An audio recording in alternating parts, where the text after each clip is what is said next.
So good morning, everybody, and welcome to the Advancement for Scouts in Your Troop in a Virtual World breakout. My name is Muzaffar Qureshi, often go by Zeph, if that's a little bit easier for folks, and I serve as your chairman for advancement and recognition for the Atlanta Area Council.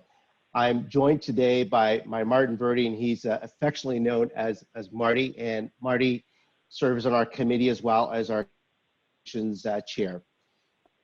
And Faye Hammonds from the Atlanta Area Council is hosting this session, and she's been our professional partner throughout. So, you know, as you probably heard in the general session, this is an incredible time for us. It's just it's a crisis, you know, with this pandemic. But as with any crisis, there comes opportunities, right? And the scouting movement is needed now more than at any time, in my opinion, in the history of scouting. And because of the values that we bring out and the fact that as a community we serve we serve in so many different ways.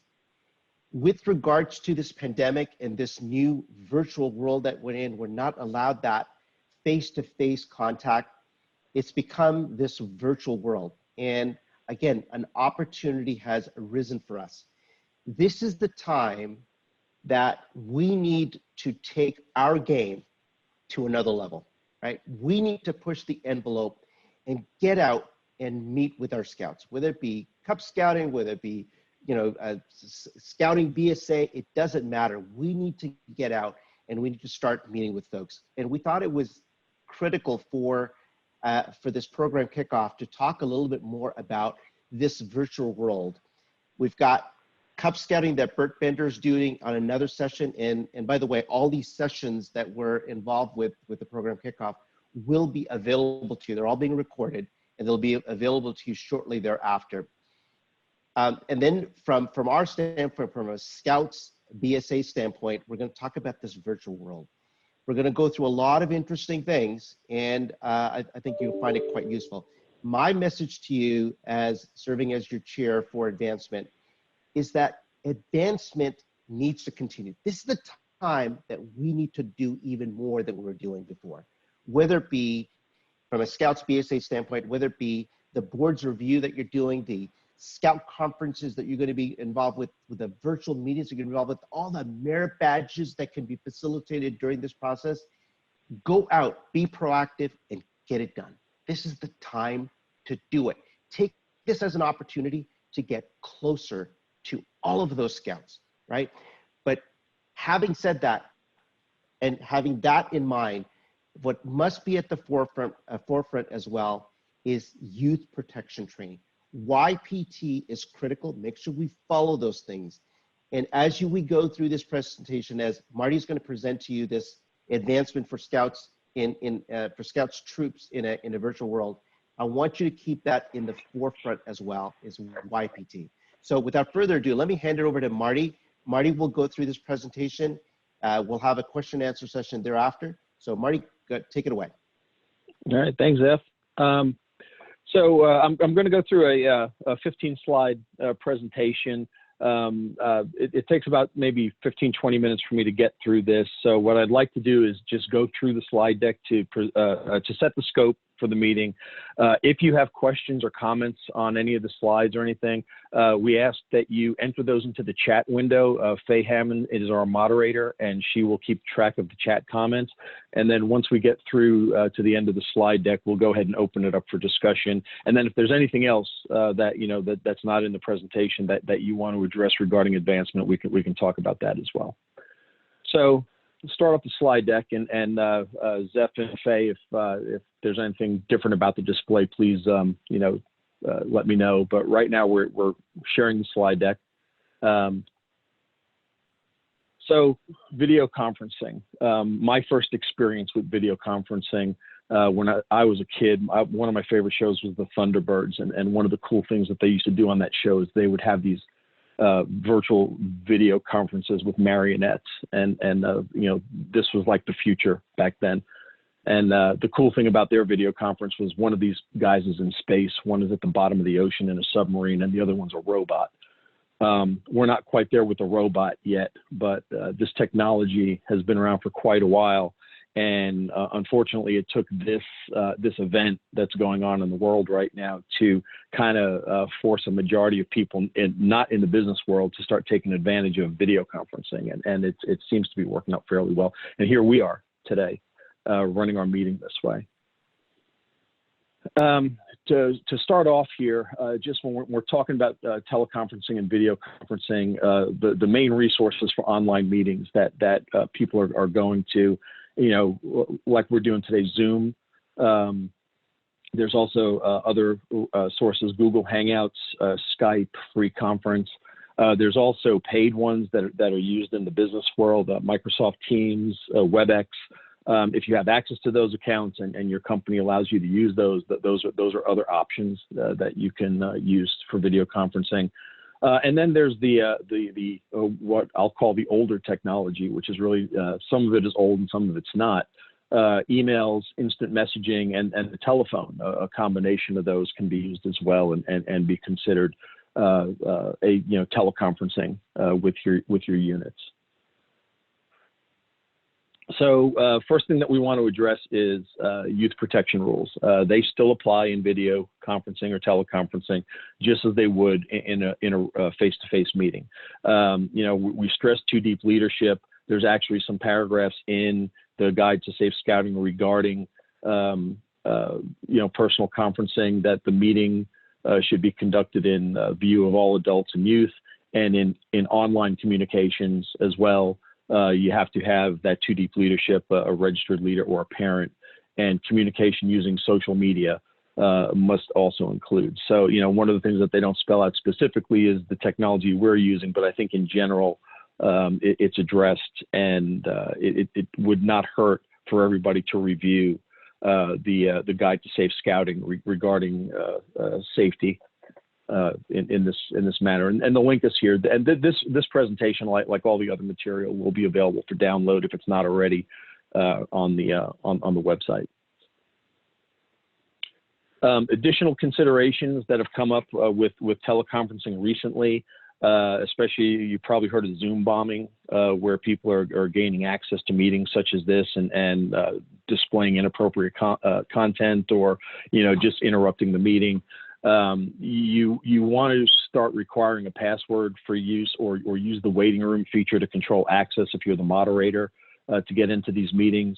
You want to be able to make those private, and send the links directly to the attendees. Don't post the links out on social media where they're available to the public, because that's just basically you're handing out your address as to where and when an opportunity is for somebody to try to hack into your meeting. And also your screen sharing options can be set to host only, so that if somebody does, try to get in, they have to get past the host. And if somebody does actually get into your session, the host has the ability to drop that person. So you all behave yourselves while you're on this meeting. Faye's she's pretty strict about that kind of thing. Consider your environment as well. When you're on a video conference, you've got audio and video. You want to make sure your audio, stay on mute when it's possible, especially if you're in a public place like an airport or stuff. Part of that is security, and part of that is just consideration for the other people in the meeting.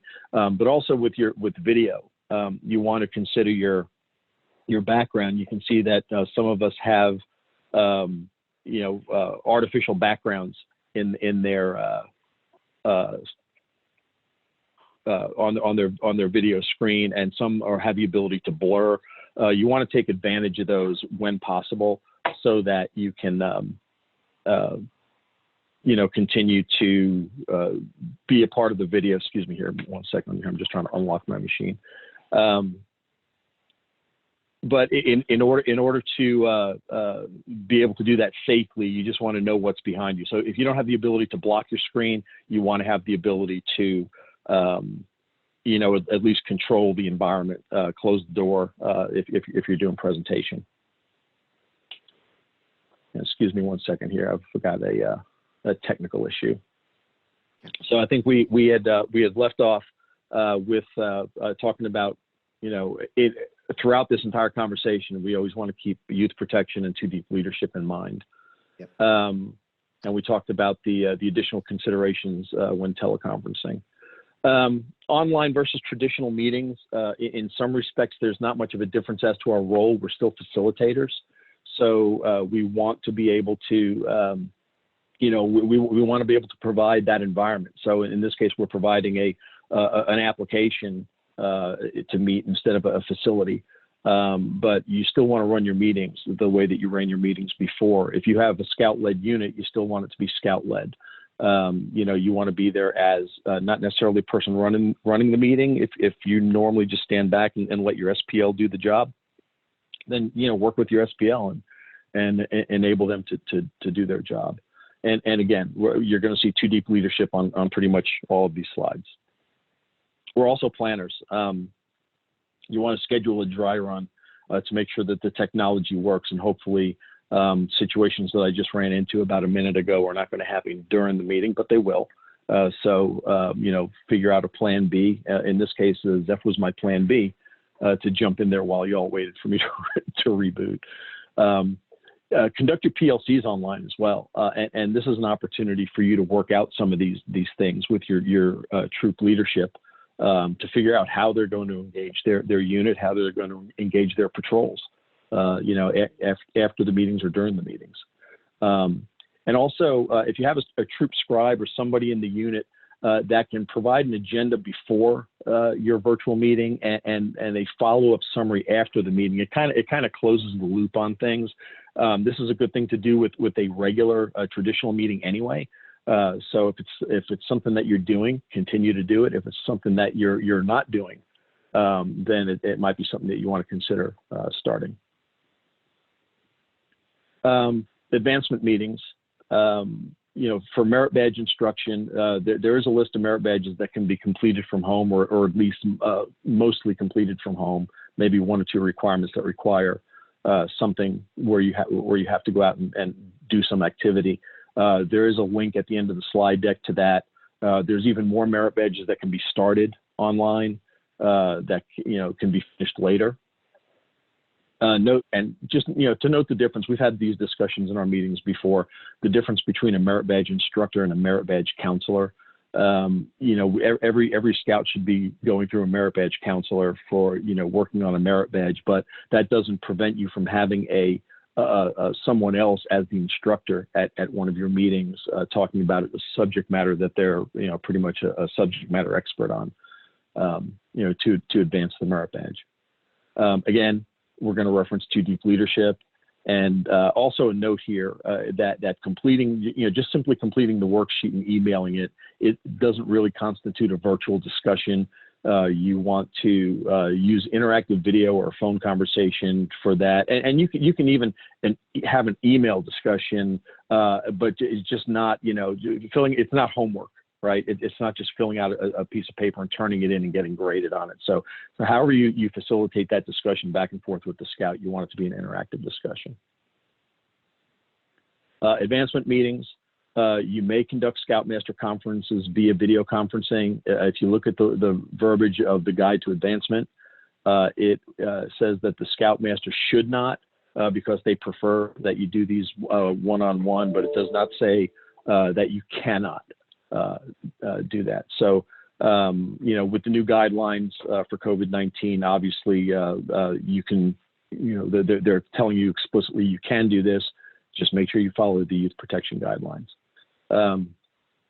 Boards of review, other than the Eagle rank, may be conducted without council approval. The guidelines for those boards are the same as the Eagle boards, and we're going to discuss that in just a little bit. Life to Eagle coaching. I'm a Life to Eagle coach for the units that I'm involved with. We've been doing this virtually for a long time. I mean, we do meet with the scouts during the meetings, but a lot of the coaching tasks are sending that workbook PDF back and forth via email. having email conversations with the scout, having phone conversations with the scout. The only thing that we need to replace at this point, in my personal experience, is video conferencing for those face-to-face conversations, when those are necessary. Eagle boards of review. There's a couple of slides on this here, and I'm not going to read all these verbatim, but basically the big difference here is that the local council must grant permission to hold it by video conference. I think Zeph has already sent messages out to all of the advancement chairs for the districts, giving this authority to be able to do this. But they should all follow the same requirements. You want to test all your equipment to make sure everything is working properly.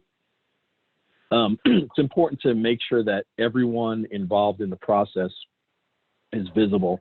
And excuse me one second. Thank you. Didn't want to cough in your ear there. You want to run these sessions similar to the way that you would run a normal board of review. There's going to be the three parts: is the pre-board, during board, and post-board. And at the pre-board meeting, in a normal meeting, the scout is there, his family is there, his representative is there from the troop, and the board is there, and everybody should be visible. If anybody is within audio distance, they should also be in visual range as well. That's kind of like the rule of thumb. But you want to have all those people available there, and you want to make sure that the scout knows that that their support system is there at the beginning of the meeting. And then when you start to actually hold the board, anybody who's not involved in the actual board should leave the room. At that point, you still have 2 deep leadership with the board members, but you want to run it the way that you would run a normal board of review. And the reason that you want to minimize that the observers is because it can have an effect on the discussion. And you're trying to keep it between the board and the scout. Again, 2 registered adult leaders should be available at the beginning, but then during the conference, it's the board and the scout. And once the introductions are completed, the other observer should leave the room until the end. And then once the process has been concluded, then everybody who's involved with the scout can join them again.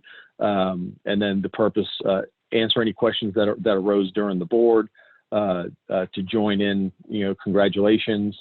And then if there's an appeals process, hopefully not, but if there is one, that's when the instructions could be given. Again, what you're trying to do is you're trying to recreate a face-to-face board through the virtual sessions. Very important to note that video conferences of boards of review, not just for the Eagle rank, but for all ranks, they should not be recorded. Just as in a regular board of review, these are confidential conversations between the scout and the board. Similar to the letters of recommendation, those are read and destroyed by the board members. So we don't want to have this recorded for posterity, so to speak. And if an appeal is necessary, that can also be done through video conferencing as well. Just a note here that because of the situation going on with COVID-19, time extensions have been granted through September 2020. Electronic signatures are approved for acceptance for rank advancement. Scoutmaster conferences are specifically enabled here, and also an option for Scoutmasters to allow for time missed, during leadership requirements. That is also been discussed and approved. And I know that Zeph has sent out a number of communications to everyone regarding more details about things that are happening as BSA National comes up with new policies or clarifies policies that might have been a little vague at the beginning. Zeph has been providing that. And I think, Zeph, I'll get with you after this. I know that this slide deck is going to be available for download. We might want to gather up all those messages that you've sent out and consolidate those and upload those as well, so that people have a one-stop shopping to be able to download those things from. And just some random thoughts to kind of wrap it up a little bit. when it comes to the technology, there's a good chance that our scouts know how to do this stuff better than we do. Even if they've never used Zoom before, I'm finding they use it in school, right? Because now that we have a virtual school as well, I know that my daughter, once she gets hold of technology, she's showing me how to do it as opposed to me showing her how to do it. So I'm not too concerned about our scouts having issues with the technology. It's more maybe us having issues with mastering the facilitation of these meetings. You know, you might want to ask, think outside the box. How can your parents and leaders help and enable to support advancement during this time? Because we're limited in some aspects of doing things one-on-one. You know, maybe if you reach out to your scout family and see if anybody has any ideas on what you can do either in these meetings or outside of these meetings to support advancement. Consider dress codes for your video meetings. If you're going to have a video meeting and you're going to go to the trouble of coordinating it, if you require, you know, Class A or Class B uniforms, why not do that for your video conferences? It kind of binds the group together and gives you a purpose for why you're there. And you know, it's really, to be honest with you, from waist up. I mean, I'm wearing my scout shirt right now, and I'm kind of as Class A as I can get. Just don't ask me to stand up. But it's no reason why you can't do that in your meetings as well. And just remember to focus on the program. Don't necessarily focus on the technology. Once everybody gets used to the technology, if you can get your cadence back for your meetings, pretty soon the technology issue goes away, and a virtual meeting and a face-to-face meeting, you know, while they're not the same thing, they will be similar enough that you'll be able to have some continuity in your unit, because you know there's a good chance that when we're free to do our, you know, go about our business again, this may resurge again next year. So at least this time we'll be prepared a little bit more than we were this time. And like everything in scouting, thorns and roses, when we're done with this, reflect on what went well, what aspects of this did not go well, and what things that you want to change. You know, and also, can any of these new things that we're doing through telecommunication be kept even when we're meeting face to face? Because there might be some opportunity here to you know, provide better advancement opportunities through remote sessions like this, even when we're able to meet face to face. This is just a list of sources and links that if you download the slide deck, you'll be able to go to where a lot of the information came from here. And again, Zeph has provided additional information, so we can, you know, we can go to the website and download it from there. And that is the presentation, and I'm going to turn it back over to Zeph right now while I try to fix the rest of my session so I can see y'all. All right, thank you very much, Marty. Really appreciate that. So I think that was a very good presentation, and I thank Marty for doing that. One of the additional things that I want to make sure everybody notes, a couple things. First of all, the direction to my team during this crisis has been to be as flexible as possible. I mean, and it's already stressful enough, right? I've already said it a little bit earlier. It's a lot of stress.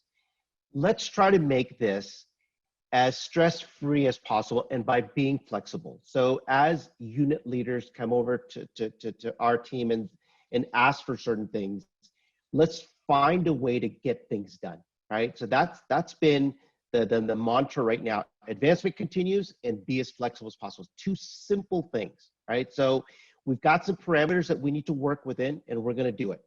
What I urge each of you to do is to make this as easy as possible for your scouts. I mean, I think that's going to be critical throughout. A little shout out to my team on the call today. We've got a host of folks that are on.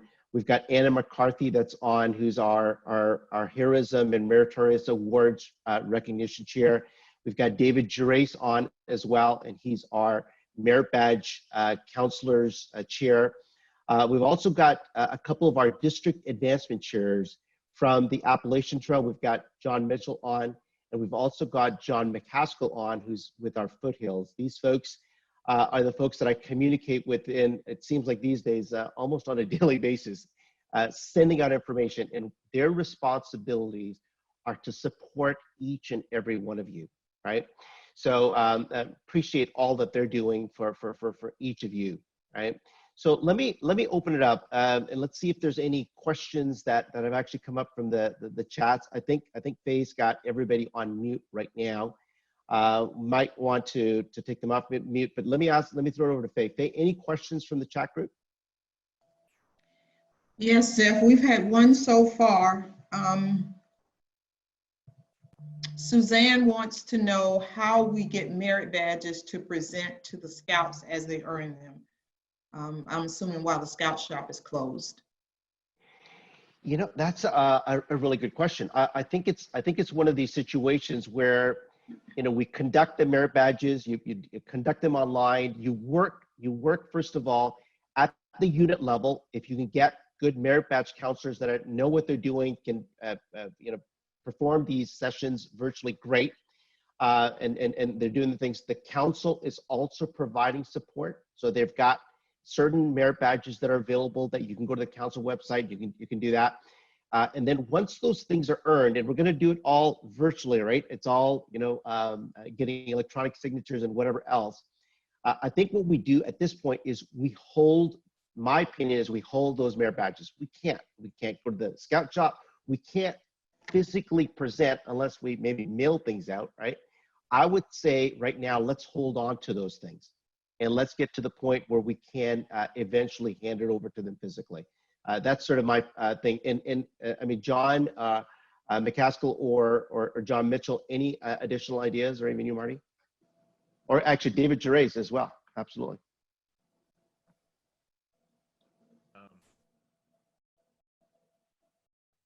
David, you have to unmute yourself. Hold on a minute. I got you. Go ahead. Sorry. No, my thought was the same as what Zeph was saying, unless you just mail it to them, and that seems to be kind of cold. I mean, I think in a Zoom meeting, you can present it in the troop meeting to the scout, but physically you're going to have to hold on those badges until there comes a time when we can actually hand them to them. Great. And let me just add that I don't think it's something we want to do maybe for merit badges, but if you have something huge going on that you need something from the scout shop, Michelle Ettridge has agreed that if there's an absolute need, she's sort of the territory manager for national supply in our area. If there's an absolute need, she will come into the scout shop and fulfill an order. But that's on a case-by-case basis. It's not going to be because, you know, you need a personal merit management merit badge. But, you know, she's agreed to work with us if it's something that we absolutely have to have. Great. Good question. What's the next question, Faye? The next question is, should a scoutmaster be in a virtual board of review? So typically that's I'm gonna hand it over to John Mitchell, but typically that's something we don't do, right? So the committee has got responsibility to create those boards of review. The Eagle board review, the district advancement chairs have got their teams and they run it. During the Eagle board's review, the scoutmaster can introduce the scout, but then they have to leave. Okay, but in a normal board review as well, we don't want the scoutmaster or assistant scoutmasters to be part of it. It should be part of the committee. You're absolutely right, Zeph. Yeah. Great question. What's the next question? The next question is, what does a digital signature look like? As in, how would we facilitate that when the virtual meeting is not recorded? Well, I don't know. I don't have the answer to that. I think this is the time of flexibility, whether it be whether you're talking about a border review, whether you're talking about a merit badge. Right now, we've got to have that flexibility in place, and it could be just done by email, right? Exchanging emails, and that could be your digital signature, right? But I don't think that there's any secure way of you know, like we've got a DocuSign and things like that. We've not implemented that yet, and I don't recommend that we do at this stage anyways. I think it's complicated. There's a lot involved. But for now, just hold the course, have everything documented from emails, and just record it that way. That was Anybody else opinions on that, Lisa? That was my question. And my troop has been having virtual meetings, and they've all become advancement meetings where they've had 2 scouts go together into a breakout session in Discord. And so far what they've tried to do is to have the scout providing the advancement say, okay, scout, you're good to go. Just write my initials in your handbook. But where that's just 2 scouts off in a room by themselves, and the younger scout is usually very low in rank and really not too sure how to go about doing that. I think it feels like there's a little bit of discomfort in that. No, look, a scout is trustworthy, of course, but we want to make sure we verify, right? We double check that work.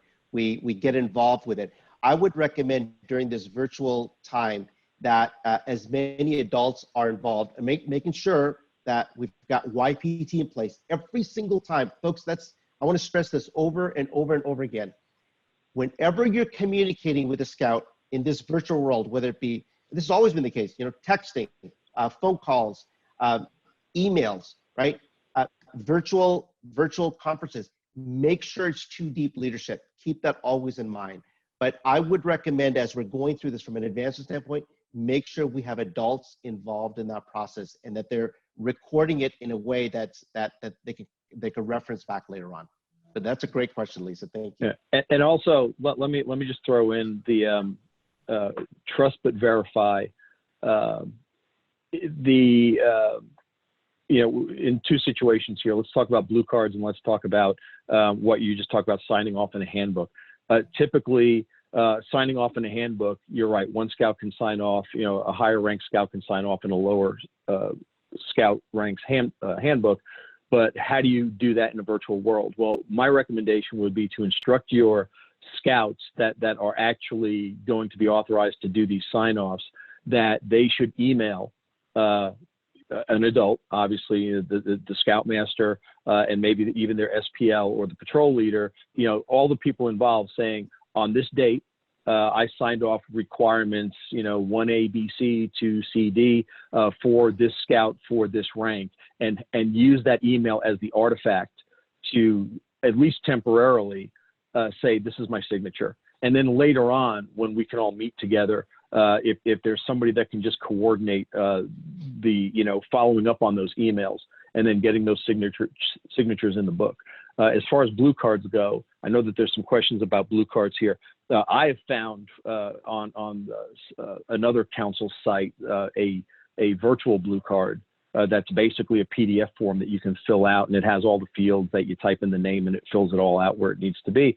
But it doesn't allow you to put a digital signature on there. So again, it's a situation of trust but verify. The merit badge counselor works with the scout.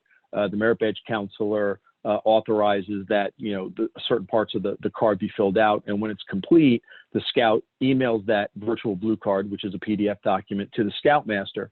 But then the scoutmaster gets with the merit badge counselor to verify that this is what the scout turned in. Was this done? And then through an email verification, you can say, yes, I verified that the scout completed all these requirements. This email is my virtual signature. And then later on, if you need a physical copy of that blue card, when we're able to meet again, we follow up on all of those emails and transpose that virtual message into ink. So there's always 2 ways to skin a cat as well, right? With regards to merit badges, we've always heard about blue cards. You do not absolutely need a blue card to get a merit badge. Okay, just FYI. What I mean by that is, here's a great opportunity: Scout Book. Go and take a look at Scout Book. If we've not done that, please do that, because Scout Book also provides sort of I would classify it as a digital signature. As you walk through that and try to complete merit badges, you can actually do it within the process where you can locate a merit badge counselor, and most of our merit badge counselors in the Atlanta Area Council are right in that Scout Book, and you can go through that process and get that done, all right, and get those approvals. Because what has to happen is when the scout goes and and tries to apply for a merit badge, he or she has got to go through the Scoutmaster on Scoutbook, and they've got to approve it. So they're in turn, there's your approval. So it's Zeph, definitely Zeph, can I say something? you Well, can do. I've been talking to Tom Moran about it because Tom and I'm in Troop 1776, and like Tom said, you can record all of the advancement in Scout Book. You can do all of that. You're just going to have to come back later at a later date to actually sign off on a Scout's, book, whether or not they actually did it. But you're recording it anyway because we're just going to have to worry about some things later instead of now. Perfect. And don't overcomplicate it. Great. Hey, Jeff. Thank you. Yes, go ahead, John. Hey, Jeff. David's right. Excuse me. But further on that, if you're a Scoutmaster or somebody that controls Scout Book in your troop, you can share a link to that Scout through Scout Book to the Merit Badge Counselor. The Merit Badge Counselor can then go in and check off the requirements as they are completed. And when he's done, he shows it complete in there, which basically gives you your digital signature. Right. And then when that's all over and done with, the Scoutmaster pulls that back end and it's already there. So you're done. Yeah. What a great opportunity to get this done now. I mean, folks, if you've not looked at Scout Book, this is the time to do it. There's such good in there. It's not perfect, but there's a lot of good stuff. Hey, by the way, a shout out to Lalit Silva. Lalit has joined us as well, and he's the High Tower Trail District Advancement Chair. Thank you very much for joining, Lalit. What other questions do we have, Faye? I just wanted to make sure that Kim's question was adequately answered about Scout Book. You good, Kim? Where's Kim? There are security gaps with Scout Book. So once somebody has access, they have full access as a parent. That's why we've chosen not to connect Scouts with Merit Badge leaders. So if there's a roadmap for Scout Book to address some of those security concerns, I would be all for it.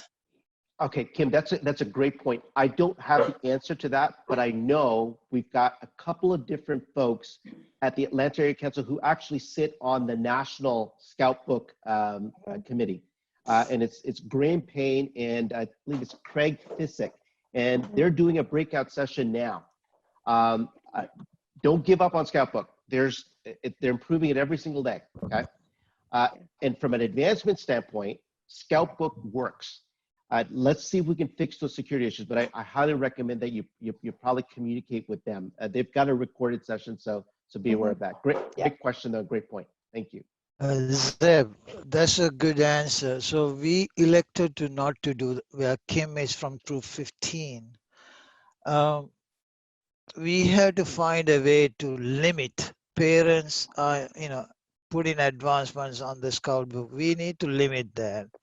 It's a lot of headache on my advancement chairs because when they're the color code, even though there's a color coding thing, it's a lot of work. It's need to work through advancement chair. We control directly through the advancement chair. Scout Book will not limit that. That's open right now. Okay. All right, we'll definitely take a look at that. I've noted that here. Well, I haven't noted. I'm about to note it.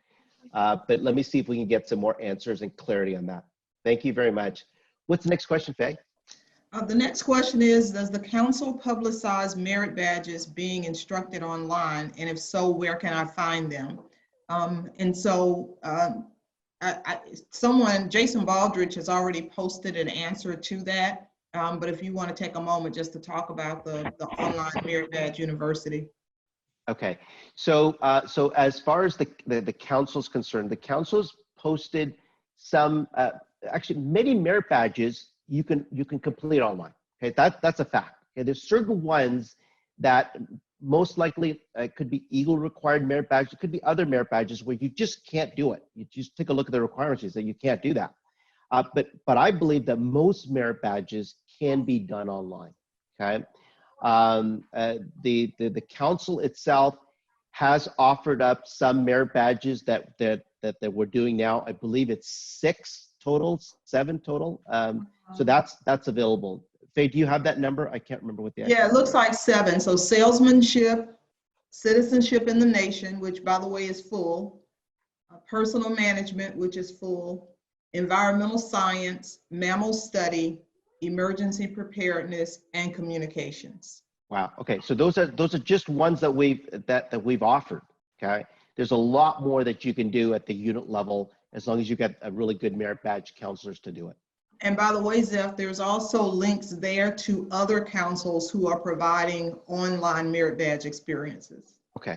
So that's great. A lot of times, you know, we don't know what the quality of that. What I can do from my standpoint, I can, you know, through David Gervais here, we can verify that the people here locally will do a great job. I would think that the same is true all the way across the country. But right now, I urge you to take advantage of the resources that you have at the unit level, at the district level, and at our council level, right? So great point. What other questions do we have? Oh, I could speak to some of the other council merit badges as well. My son has been going crazy over the last month, taking merit badge opportunities with councils across the country with some of their online classes. Yes. And I will say for Scoutmasters to investigate this themselves, because the quality varies greatly. There are counselors who are working with small groups that have some Zoom meetings with lots of participation, homework. They bring the projects back and have multiple meetings and sessions and lots of interaction. But there have also been some councils that are offering classes online. They're charging a fee for it, and they're taking up to 1,000 scouts at once. Wow. So take a look at what's available online from a council and look at it carefully and consider whether that's something that you want your scouts to be doing or whether it's not. There is a Facebook group called Merit Badge Counselor. That's where a lot of these programs are advertised, but also if you are a Merit Badge Counselor, it's a great place where other counselors are sharing slide decks and they're sharing information about links to virtual museum tours and links to other resources that they themselves can use as a Merit Badge Counselor when trying to guide Scouts online. Lisa, great feedback. Again, as parents, right, as adult leaders for Scouts, we need to make sure we're verifying. Love it. Thank you so much. Really Hey, can I say something? I don't know if you've already covered this. I'm popping in. Yeah, go ahead, Charity. But so for our council, just so that you know what our policies are, we're limiting ours to a max of 20 in each class. And we're using the Zoom for most of them, and we are instructing the instructors in how to set it up so that they're all set up safely. And we are looking for more counselors. We just put out there a forms that the Scouts can go into with their top 3 classes that they're looking to take, so that we can proactively go out there and find counselors to help meet those needs. So that's what's going on our website and how we're handling it here in Atlanta. There you go. Very proud, right? Atlanta Area Council. Quality is critical. So thank you very much, Sherry. Really appreciate that. All right, what other questions do we have, Faye? The next question is there any way we can stop inputting advancement from parents, and how crossover process will work now? So we did talk a little bit about that. I guess that's in Scout Book. I think that's probably pertaining to Scout Book. So what, you know, typically from a national scouting standpoint, as I understand it, you're available to do that. But Tina, do you want to clarify or just answer, maybe possibly answer that question? Yes, I'm kind of self-appointed Scout Book expert. You can go into Scout Book. I've got it better.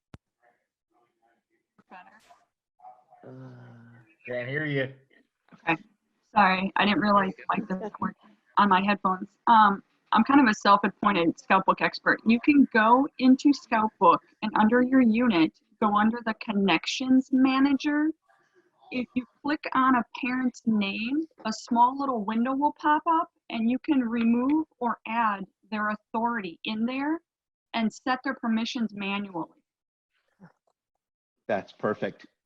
Does that answer your question? I mean, that's great. I remember as a Scoutmaster, as the committee chair, you ultimately have that authority. So, I mean, that's what I would do. That's a great answer. Thank you, Tina. All right, Faye, what else? What other questions do we have? Zeph, those are all of the questions that are in the chat room. All right, thank you so much, Faye. Look, folks, we're past the hour here. Spent some really good time with each of you. Great questions. Cannot thank you enough for everything that you do. Thank you so much for attending this morning. Great job to you all. Please be safe. Please be healthy, and please stay vigilant throughout this entire process. We're going to get through it. This is going to pass. But remember, we're going to be better as a result of it. Stay positive, hug those children for us, and just make things happen. Thank you, everyone.